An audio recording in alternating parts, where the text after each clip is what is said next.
The Agile framework, a process used by technologists and software engineers for the last decade to design software products and technology to be responsive to user needs. It contemplates looking at ideas and features first by talking to your user before you begin development. This is the process that we're pursuing at Brooklyn Laboratory Charter High School. We've taken the Agile development framework and user-centered design and applied it to our design process. It starts with a vision. Who do we want to be?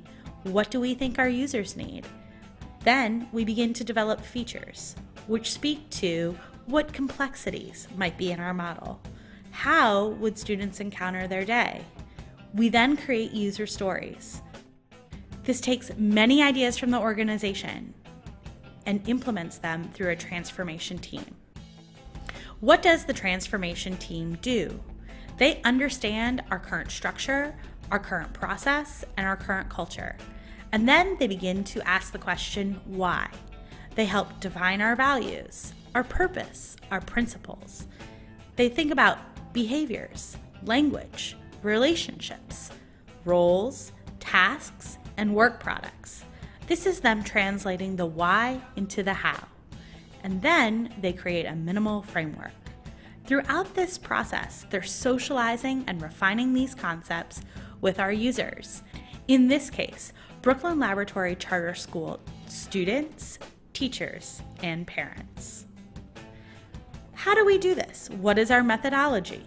First, over the course of the fall and winter break, students did a number of projects where we asked them fundamental questions in the learning sciences, to write their own mission statements, and to define what the future of high school looks like. We did Scrum and priority testing. What are the most important goals of our high school? What should be the predominant features of our high school? And then we had conversations. We call these conversations inception conversations because we are looking at an idea and beginning to track our progress. We had these conversations as a school with our students, with our parents, with community members, and teachers. And finally, all of these came together to create our design process. First, we define our strategy. We understand the why and define the how. Now we are executing a solution. We're creating the outcome that we want. Lab's Agile school design process uses a workshop methodology where lots of ideas are defined through lightweight testing into a few. We build, test, refine, and continually design in order to implement. It means a lot of Sharpies and pencils. The most important feature of Agile design is student voice. That means that we begin to think about our students and their contributions through the lens of a user story or persona.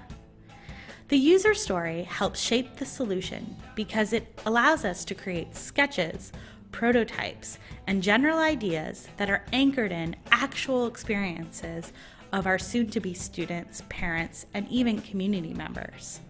From 9th graders to 11th graders, from parents to people who pass by the school on a daily basis, we, through the Agile design process, try to see the school through the lens of those personas. During user-centered design sessions, students, parents, and community members sit together and define these personas, prioritize what our goals should be, and help us understand how do we chart a pathway to a meaningful high school experience for our youth.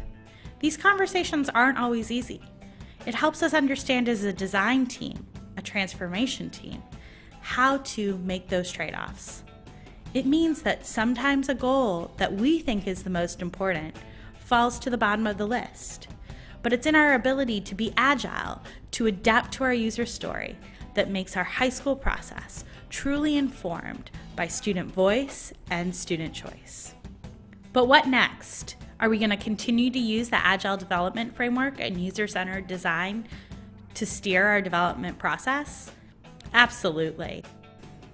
We'll move on to phase 2, building the foundation. We'll take our transformation team, enact our values, roles, tasks, responsibilities, and structures using pilots. This will help us recognize what works and what doesn't.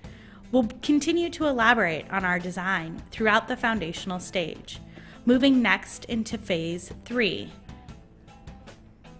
Phase 3, the evolution stage of our Agile development framework.